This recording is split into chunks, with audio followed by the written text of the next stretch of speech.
Sebenarnya kalau dibilang ini proyeknya 2022 sebenarnya. Jadi ini proyeknya tahun 2022, cuma promonya memang masih terkait karena kemarin rilisnya di akhir tahun.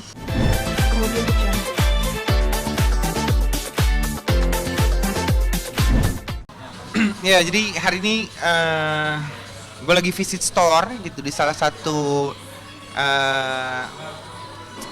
rumah makan Wiralaba karena gue baru merilis sebuah CD album yang didistribusikan di rumah makan Wiralaba tersebut gitu. Sebenarnya kalau dibilang ini proyeknya 2022 sebenarnya. Jadi ini proyeknya tahun 2022, cuma promonya memang masih terkait karena kemarin rilisnya di akhir tahun 2022. Nah, di 2023 ini, di tahun ini memang rencananya insya Allah ya, habis Lebaran insya Allah gue akan rilis lagi tapi album baru. Iya, standar anak band. Kalau orang lain, orang normal, manusia normal itu liburannya di bulan Desember di akhir tahun, anak band itu tidak normal. Jadi ngambilnya lebih liburannya di Januari. Karena biasanya Desember kita manggungnya alhamdulillah, dan Januari biasanya agak-agak sepi gitu. Jadi kita memang rata-rata anak band itu ngambil liburan di bulan Januari. Karena pertama jadwalnya memang lagi nggak begitu penuh, kedua tiket murah. Jadi kita lebih suka harga yang ekonomis gitu. Gue barusan sama istri barusan habis dari Jepang, nggak lama sih, seminggu aja. Liburan aja sih, liburan. Jadi liburan. Kebetulan kan di sana lagi winter. Terus ada salah satu kota namanya Sapporo, Hokkaido. Itu tuh saljunya cukup tebal gitu. Nah, istri tuh dari kemarin memang ya lagi pengen banget snow sport. Jadi kita sempat nyobain mobil snowmobile di sana. Jadi kebetulan bukan cuma istri yang pengen, gue juga pengen gitu. Jadi kayak kita berdua kesana memang sengaja pengen nyobain snow sportnya. Sama-sama pengen sih sebenarnya. Pertama istri udah pernah kesana, cuma istri ngerasa belum puas. Kalau gue memang salah satu negara di Asia yang belum pernah gue kunjungi itu Jepang. Jadi memang pengen banget gitu karena cerita orang-orang Jepang tuh bagus gitu. Budayanya masih kental ya, dan orang-orangnya juga disiplin gitu. Jadi kayak ini gue banget nih gitu. Jadi makanya gue pengen ke Jepang. Tapi bisa dikatakan ini pertama kalinya ke Jepang. Ya, ini kemarin itu pertama kalinya gue ke Jepang sama istri. Kuliner, jadi kita kebetulan karena kemarin cuma sebenarnya efektifnya itu cuma 6 hari di Jepang. Jadi nggak begitu lama. Jadi kita nggak banyak-banyak. Cuma ke Tokyo sama ke Hokkaido aja. Hokkaido buat yang saljunya, Tokyo karena ya itu kota besarnya gitu. Kuliner standar katsu. Jadi katsuan gitu. Paling lebih banyak kalau di Jepang tuh menurut gue banyak makanan yang daging ya. Jadi either itu daging sapi, beef gitu, sama sushi-sushian paling ya, daging ikan gitu, seafood itu terkenal banget di Jepang. Cuma memang apa ya, gue sama istri memang harus lebih hati-hati waktu kemarin di Jepang karena almost every food itu contains minyak babi. Iya, minyak babi gitu. Jadi kayak kita harus hati-hati cari makanan yang halal. Walaupun dibilang cari makanan yang halal di sana gampang, cuma harus lebih hati-hati aja. Googling gitu ya. Ada temen. Nah gitu. Jadi kemarin gue tuh tadinya ke Jepang mau minta panduan dari teman yang ada di sana. Cuma ternyata 1 hari sebelum ke Jepang kita ketemu dia di Jakarta. Jadi kayak nggak jadi. Paling kemarin yang ngasih unjuk ke kita berdua banyak tempat dan kuliner yang bagus, yang halal, yang enak. Itu paling Satrio, ada gitarisnya Alexa. Karena dia udah sering banget di Jepang, jadi kayak dia ngasih referensi banyak banget waktu itu. Ya istri sih sebenarnya itu ke bucket listnya istri gitu. Karena dia pengen banget memang nyobain kimono itu tuh. Dia udah pernah, yang pas awal ke Jepang udah pernah, cuma dia pengen berdua sama gue gitu. Ya akhirnya mau nggak mau ya. ya akhirnya kita berdua pakai baju tradisional Jepang dan cukup menarik menurut gue. Maksud gue satu baju aja, satu baju. Jadi kayak nyewa untuk satu harian.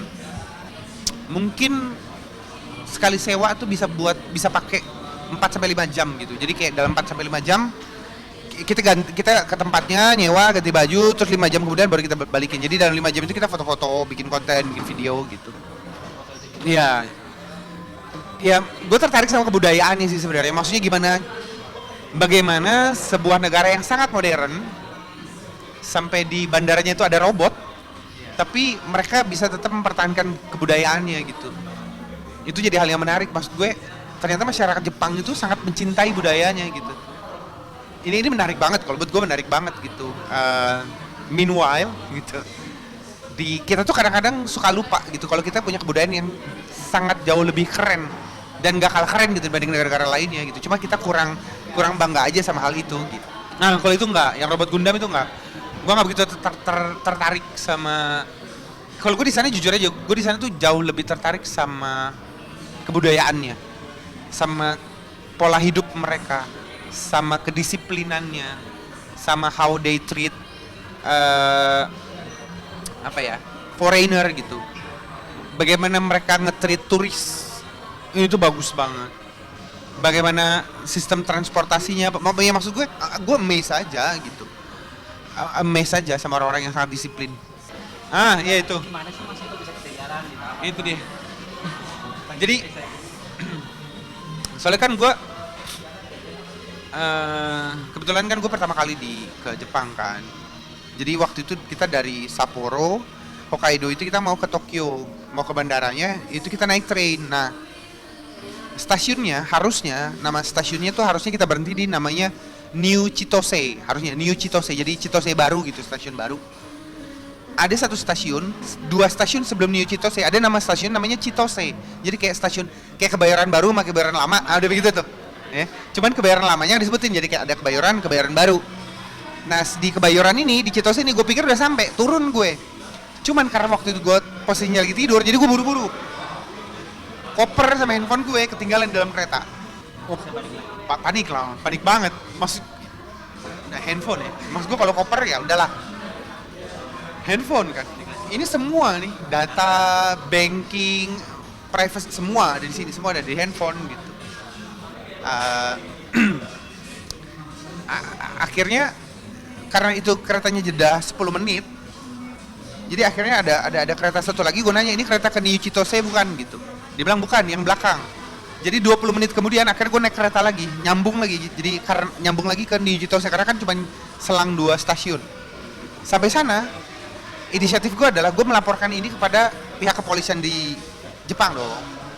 Seenggaknya gue melaporkan aja kalau barang gue ketinggalan. Walaupun gue tahu ini kereta nih bolak-balik. Jadi kalaupun memang pertama kalau nggak diketemuin sama orang, gue nggak tahu barang gue udah sampai mana, gue nggak tahu, nggak bisa nebak-nebakan nih gitu. Pertama, kedua, kalau diketemuin orang, ya handphone ya, kelar dong. Gue enak, dijual tuh enak sekali. Ternyata begitu gue sampai ke sana, sampai ke sebuah pos kecil security yang ada di di stasiun Chitose, handphone gue dan koper gue udah ada di situ. Jadi kayak wow gitu, maksud gue hal yang menarik adalah maksud gue gini, gue nggak pernah orang di Jepang itu kan dalam tanda kutip tidak punya, orang yang tidak beragama, bisa dibilang begitu ya. Mereka lebih ke kepercayaan, namanya, gue sempat diceritain soalnya, namanya Shinto. Jadi intinya mereka itu percaya akan karma. Jadi barang gue itu nggak ada yang ngambil karena di Jepang itu percaya kita itu kalau melakukan hal yang baik karmanya baik, kalau buruk karmanya buruk. Ini menurut gue hal yang wow gitu, mind blowing banget menurut gue gitu, kayak karena udah ada barang di situ dan gue nggak ribet ngambil, jadi gue cuma tunjuk aja itu barang saya gitu, that's mine gitu, that's my luggage, that's my iPhone gitu. Terus dia oke. Langsung aja kasih gitu. Nggak pakai tanda tangan apa segala macam, enggak gitu. Di pos, di stasiun yang udah baru, di pos security-nya. Bahkan gue pernah nemuin satu kejadian begini. Jadi begini, di Jepang itu ada kayak alat pembayaran namanya Pasmo. Jadi kayak apa ya? Ya kayak alat pembayaran lah gitu. Bisa buat bayar apapun. Dan ini nggak ada namanya. Ini bukan kredit card, ini bukan kartu debit. Jadi siapapun bisa pakai, nggak pakai PIN, bisa nge-tap. Itu ada jatuh di jalan, itu nggak ada satu orang pun yang ngambil. nggak ada satu orang pun yang ngambil. Akhirnya adiknya temen gue ngambil, dicek saldonya masih ada 1 juta kalau dirupiahin. Ya, ya menurut gue ini menarik banget gitu. Maksud gue mereka tuh benar-benar nggak mau melakukan hal yang bisa menyebabkan karma mereka buruk gitu. Ini jadi hal yang menarik menurut gue. Enggak. Pokoknya kan selang 20 menit tuh, karena keretanya 10 menit sekali. Gue sampai, gue naik, bareng gue udah di situ. Dan kan gue ngomong makasih banget ya, kayak makasih banget gitu. Gue nanya siapa yang menemukan ini gitu. Terus karena gue makasih banget, si security-nya tuh sampai nutup pintu loketnya, kayak menurut dia kayak gini, kayak biasa aja kali. Tuh loh kayak, udah gak usah ribet nih barang lo gitu. Kayak biasa aja gitu, maksudnya di Jepang ini hal yang biasa gitu. Kalau buat gue kan norak. Wow, keren banget, kenapa ada gitu kan dia. Lo udah sana pergi, biasa gitu. Oke. Oh keren. Iya. Mereka orang-orang di sana tuh sangat individual. Maksudnya begini, mereka nggak peduli lo mau ngapain. Kayak lo mau aneh, kayak misalnya begini, ada peraturan tidak boleh bawa koper gede ke stasiun, ke dalam kereta. Gue bawa karena memang mau nggak mau gue harus bawa, karena gue foreigner kan, gue traveler kan. Mereka nggak ada tuh yang, maksud gue sedikit aja pandangan kayak nggak ada. Mereka biasa aja gitu, biasa aja. Tapi pada saat kita minta tolong, mereka sangat-sangat helpful. Gue pernah minta tolong sama security di mall. Gue pengen beli sarung tangan karena di sana winter. Sarung tangan gue 1 hilang. Security-nya itu sampai nganterin ke lantai 4. Jadi menarik lah. Ya. Jadi ini lagi on the way proses bayi tabung sebenarnya. Jadi lagi touring proses bayi tabung. Mudah-mudahan sih belum bulan depan, insyaallah mudah-mudahan udah proses bayi tabungnya sudah dimulai. Tahapan pertamanya udah gitu. Jadi kayak pengambilan sel sperma dan sel telur itu udah disatukan, udah jadi beberapa embrio, alhamdulillah. Ini udah tinggal dimasukin lagi ke perut istri. Bulan depan insyaallah. Ya, ikhtiarnya punya anak lagi dari kami berdua. Bisa. Di set kembar bisa. Walaupun maksudnya probability-nya nggak 100% ya, nggak 100% nggak. Tetap aja itu udah Allah udah itu. Jangan sok main-mainin kita. Cuman memperbesar probability itu bisa. Mau request gender bisa. Mau request baby twin bisa gitu. Memperbesar probability ya gitu. Jadi gue sama istri mencoba berikhtiar untuk punya anak cowok sebenarnya. Ya karena kan gue udah punya anak 1 cewek, istri juga punya anak 1 cewek. Jadi kita berdua punya 2 anak gadis gitu lah. Kita berdua belum pernah punya anak cowok yang bisa di keplak-keplak gitu. Ya gitu deh. Insyaallah bulan depan. Udah. Jadi itu udah tahap terakhir. Begitu peletakan embrio ke dalam rahim ibunya itu udah terakhir. Maksudnya itu udah mulai, kalau itu lancar insyaallah dinyatakan hamil, ya udah prosesnya ya normally kayak hamil biasa aja. Cuma jauh lebih di take care lah.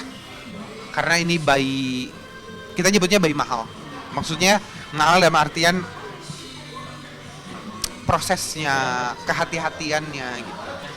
Oh harus bed rest. Kalau bayi tabung tuh harus bed rest gitu. Jadi istri udah mulai siap-siap gitu. Kalau nggak salah bed rest di awal pertama aja itu udah 2 minggu sampai 1 bulan. Dan itu bed rest, totally bed rest ya. Nggak boleh naik tangga, jalan dikit aja udah nggak boleh. Gue sendiri, gue yang nyuntikin gitu.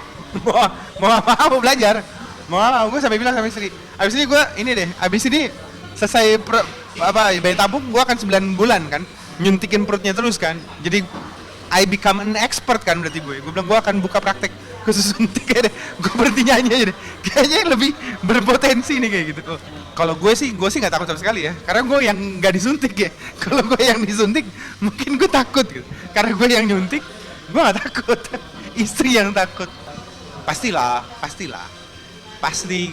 Dia juga ya mendekati ke tidak percayaan gitu, kayak hah kamu yang nyuntik gitu. Kayak ya luka nih gitu. Tapi enggak kok. Udah diajarin sama dokternya, udah diajarin. Ya. Oh mahal, alhamdulillah. Biayanya mahal, alhamdulillah, endorse. Jadi gua nggak tahu biayanya. Alhamdulillah, ini Allah yang ngasih rezeki kan. Ya kadang-kadang begitulah anak band itu. Nggak dikaruniai dengan banyak rezeki, cuman banyak kesempatan aja.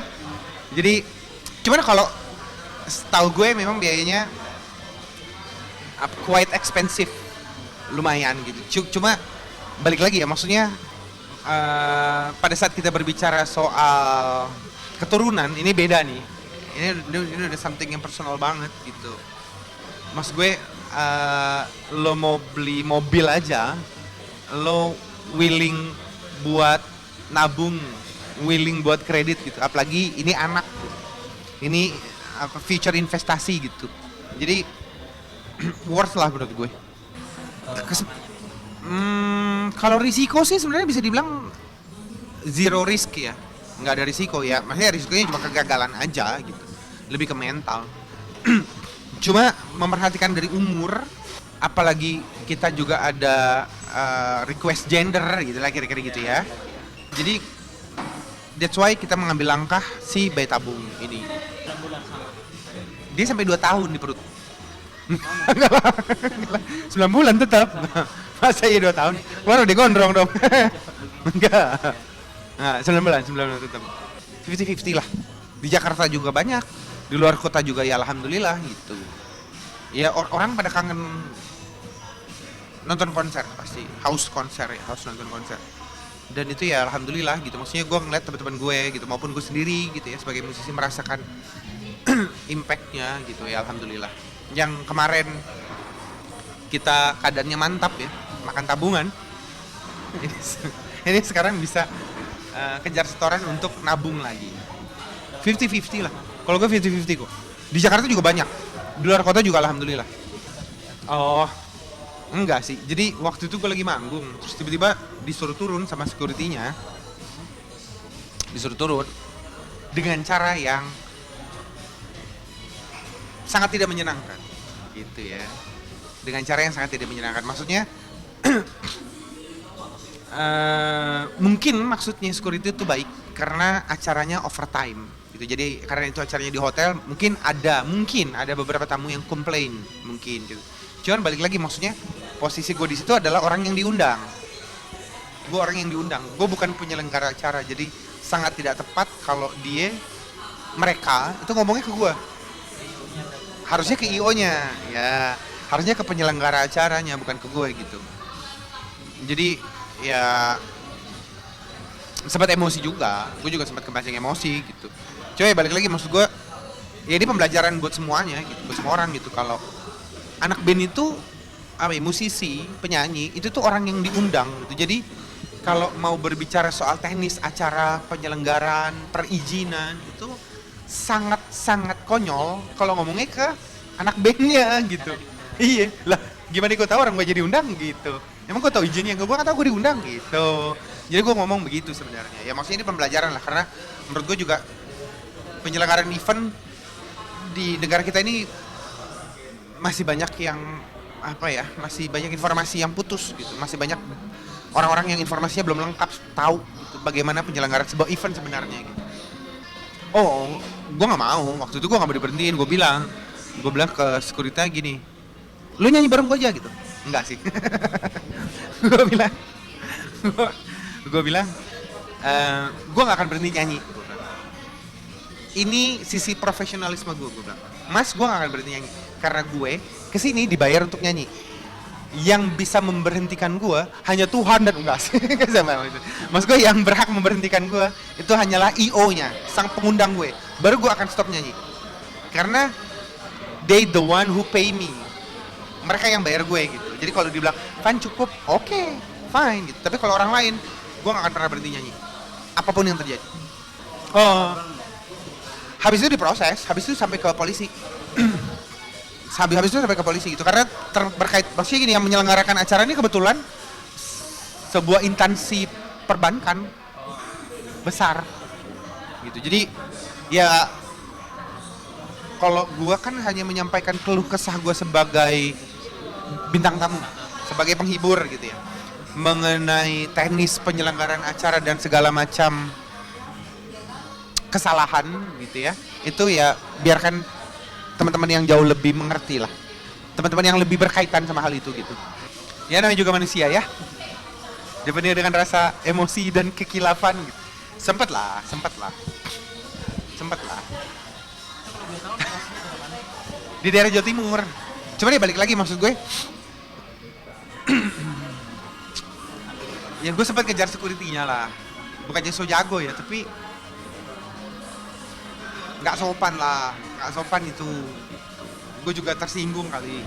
Cuman balik lagi waktu itu security-nya memang langsung di depan gue langsung minta maaf, langsung bilang, ya langsung mengeluhkan tentang hal acara. Terus gue bilang, Mas jangan salah gitu, mengeluhkan hal acara kepada bintang tamunya itu salah gitu, karena kami ini bintang tamu ini diundang gitu.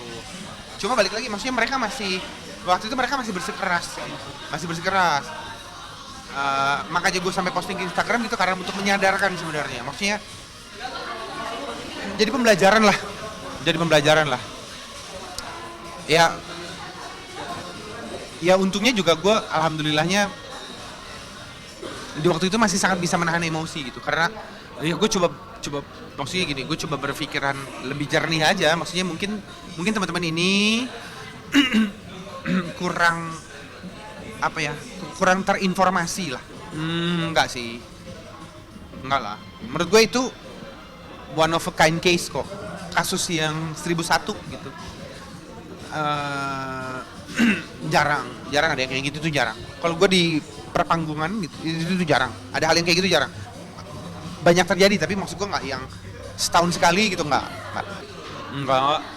lah. I've been in a worse condition.